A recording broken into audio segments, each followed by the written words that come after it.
Sepanjang tahun 1986, Jabatan Perkhidmatan Bomba telah mencatatkan seluas 4,060,032 hektar kawasan hutan dan rumput di negara ini telah musnah oleh kebakaran. Manakala pada tahun 1987, seluas 749 hektar kawasan hutan dan 761 hektar kawasan rumput musnah disebabkan kebakaran.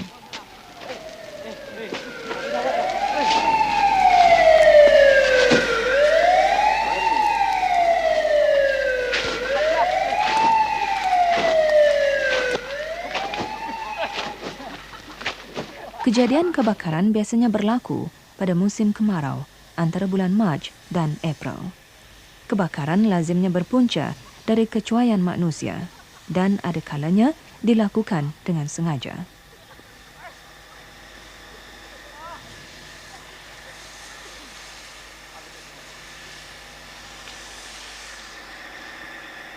Disebabkan kurangnya kesedaran masyarakatlah, maka banyak berlaku kerosakan harta benda atau jiwa akibat kebakaran.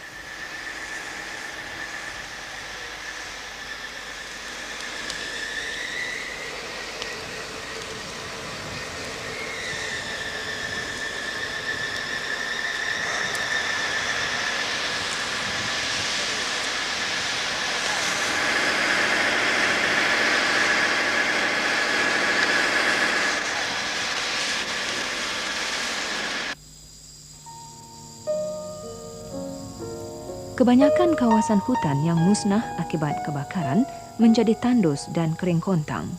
Betapa besar dan pentingnya peranan hutan dalam kehidupan kita.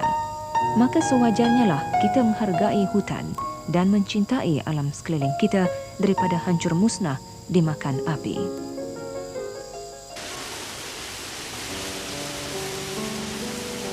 Hutan adalah sebagai pelindung kepada manusia, haiwan dan apa jua jenis makhluk yang hidup di muka bumi ini.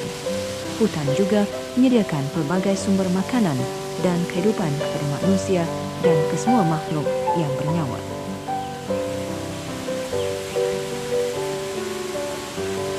Negara kita yang kaya dengan sumber alam semula jadi ini kebanyakannya dipenuhi dengan berbagai jenis tumbuhan dengan keadaan alam sekitar yang berbeza menjadikannya tempat perlindungan yang sesuai untuk hidupan liar.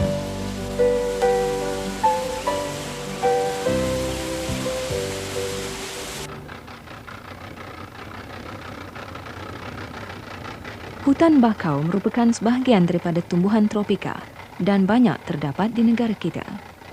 Batang pokok bakau amat sesuai dibuat pasak binaan konkrit. Tidak ramai orang tahu bahawa ikan dan udang yang kita makan selama ini pernah dibesarkan di kawasan hutan bakau. Di bawah rimbunan pokok-pokok bakau yang tumbuh subur di tepi-tepi sungai inilah merupakan tempat pembiakan hidupan laut yang cukup selesa bagi beberapa jenis ikan dan udang.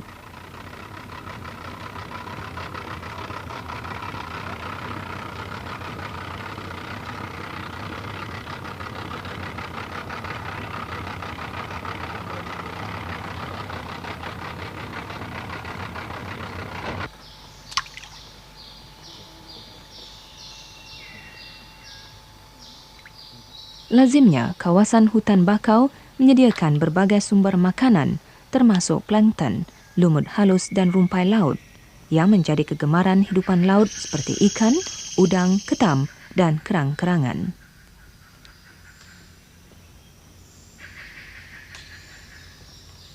Setengah serangga akan turut bernaung di kawasan ini dan mencari sisa-sisa makanan yang berselerak di permukaan bumi.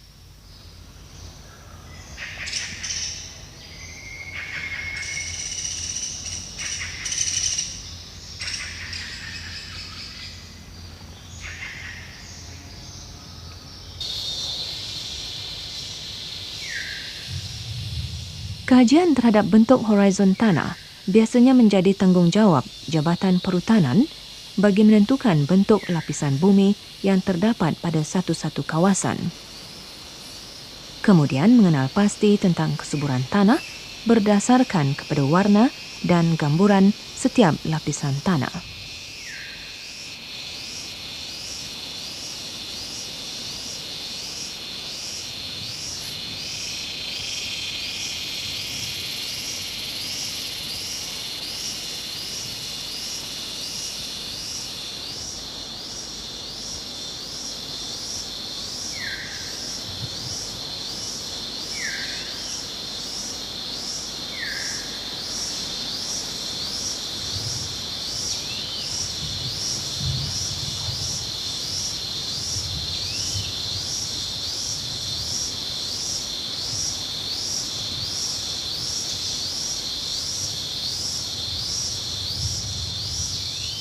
Kesemua kajian ini dibuat melalui kaedah saintifik, termasuk ujian makmal ke atas contoh-contoh tanah yang diperolehi.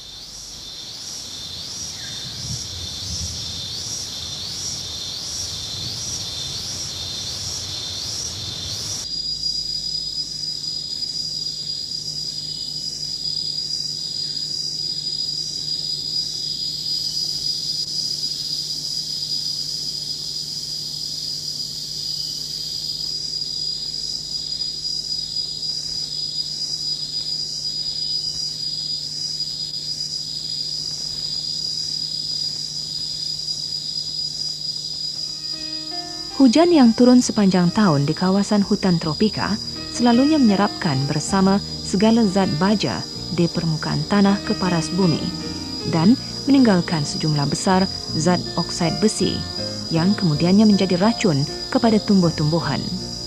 Tanpa sebarang tumbuh-tumbuhan melindungi permukaan tanah, maka titisan air hujan akan mudah menghakis kawasan yang terdedah dan mengubah bentuk asal permukaannya. Tumbuh-tumbuhan hutan ada kalanya mengurangkan kadar hakisan pada permukaan tanah. Proses penggantian tumbuh-tumbuhan biasanya memakan masa yang agak lama, tetapi memberi kesan langsung terhadap membaik pulihkan lagi kesuburan tanah.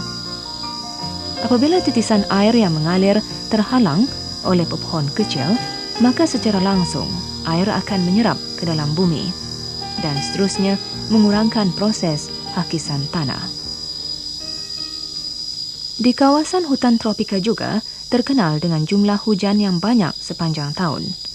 Kesan tekanan titisan hujan di atas permukaan bumi boleh memecahkan ikatan butiran tanah, lalu menimbulkan hakisan. Sebaliknya, tumbuh-tumbuhan hutan yang cepat membesar dapat melindungi kawasan tanah yang terdedah dan keupayaannya menutupi bumi boleh mengurangkan kesan hakisan yang berlarutan.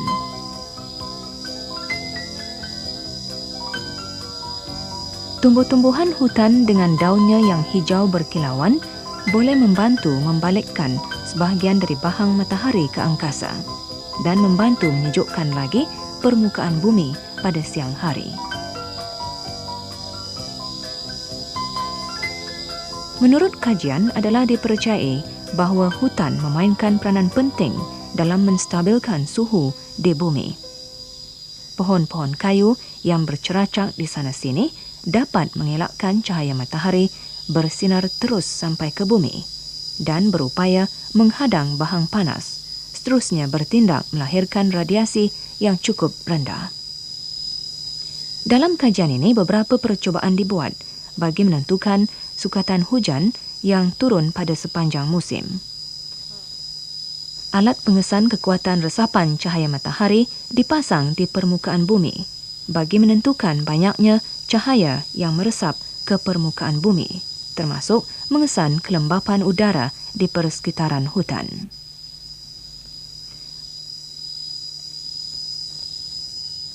Bagi mengenal pasti keadaan suhu di permukaan bumi dan kelembapan tanah, beberapa alat pengesan suhu dan kelembapan dipasang pada persekitaran kawasan kajian.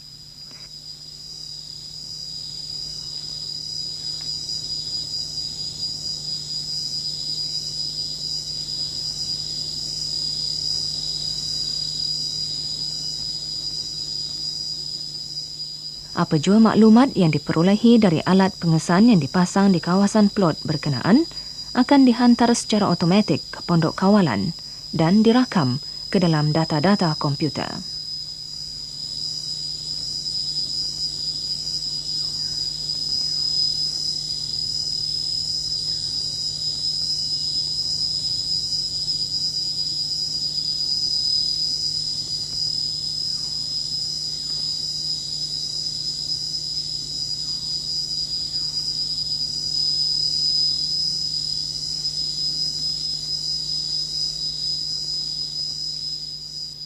Seperti lazimnya, hutan asli amat sesuai dijadikan bahan pengkajian alam semula jadi.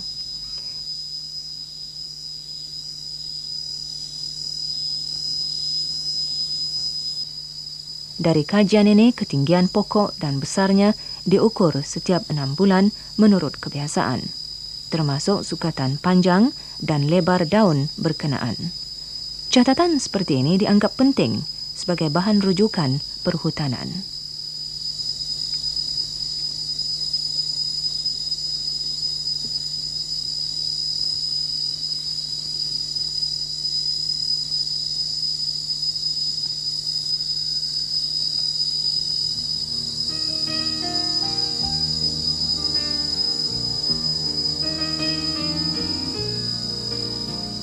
Di kawasan hutan tebal yang masih terpelihara keasliannya, terdapat tempat-tempat yang menarik dan unik dengan segala keindahan yang boleh memberikan ketenangan jiwa dan kesejahteraan perasaan. Penemuan seperti inilah memberikan ilham wujudnya hutan rekreasi. Pada masa ini terdapat 5 kawasan hutan rekreasi yang dibina oleh kerajaan di negara ini sesuai dengan keperluan dan kemudahan orang ramai dan mereka yang mencintai keindahan alam semula jadi.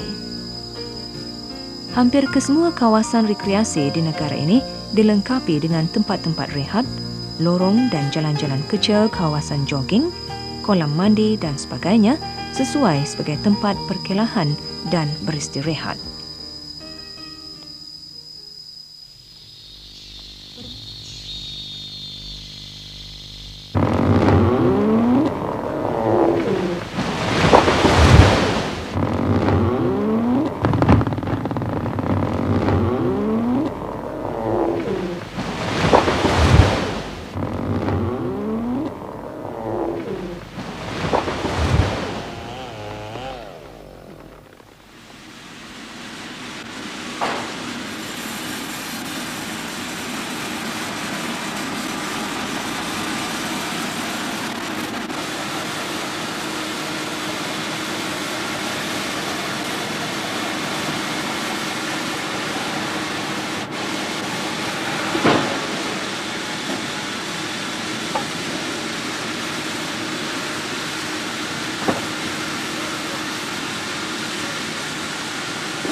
Penghasilan kayu kayan negara ini merupakan sumbangan hutan yang utama dalam kehidupan seharian.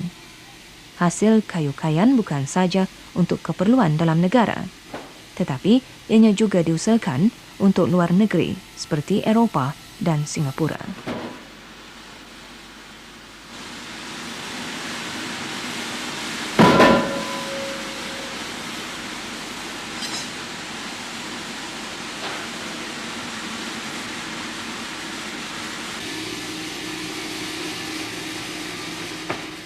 Dalam tahun 1983, sebanyak 403 tan kayu kayan negara ini diekspor ke luar negeri dan jumlahnya dari setahun ke setahun semakin meningkat menurut permintaan.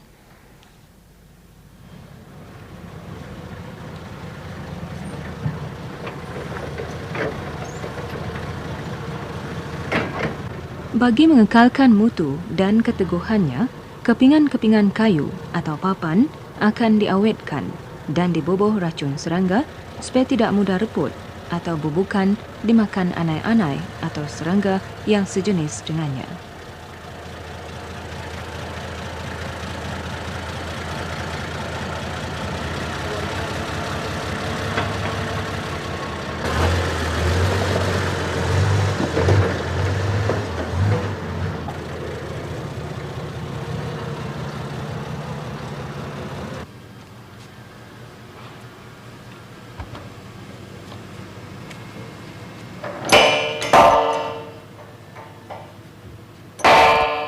Penggunaan racun serangga di kilang-kilang papan di negara ini sentiasa diawasi dan dikawal rapi oleh kerajaan melalui Jabatan Perhutanan serta memastikan penggunaan racun tersebut tidak disalah-ertikan dan tidak melebihi daripada had maksima yang dibenarkan.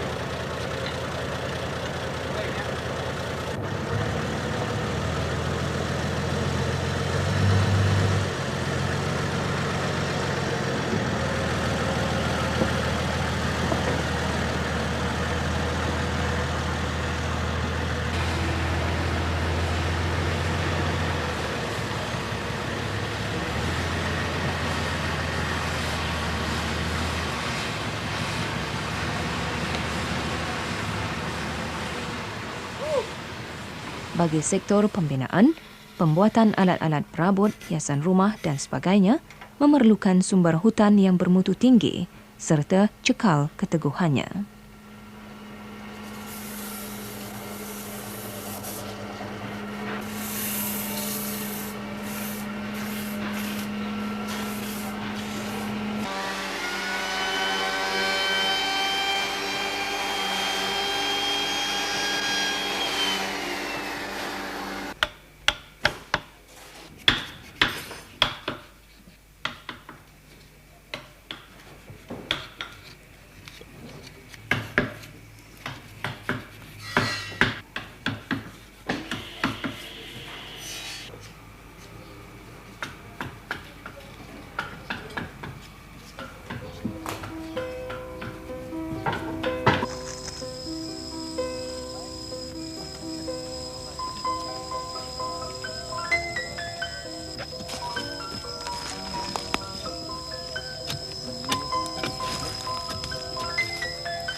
Selain dari membantu meningkatkan ekonomi negara, sumbangan hutan terhadap kehidupan juga memainkan peranan terhadap pemeliharaan kawasan tadahan hujan, pengawalan banjir dan mengekalkan kestabilan tanah dan muka bumi. Di sini jelas menunjukkan adanya pertalian yang amat rapat wujudnya di antara hutan dan kehidupan. Memandangkan kepada pentingnya hutan terhadap kehidupan dan pesatnya bahang penerokaan, maka adalah wajar sumber ini dipelihara, dijaga, dikawal dan dibaik pulih serta disebarluaskan supaya ianya tidak akan pupus di telan zaman.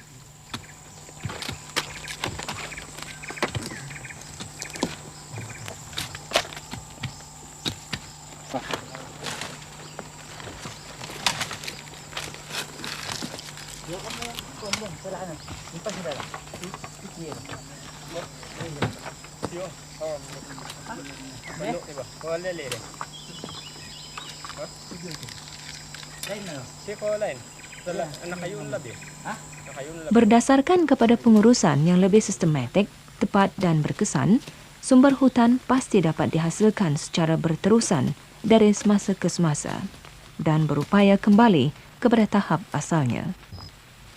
Maka itulah negara Brunei Darussalam telah memperuntukkan lebih 10,000 hektar kawasan tanah negara ini untuk dijadikan tanaman pokok-pokok pengganti sesuai dengan kehendak ekonomi negara.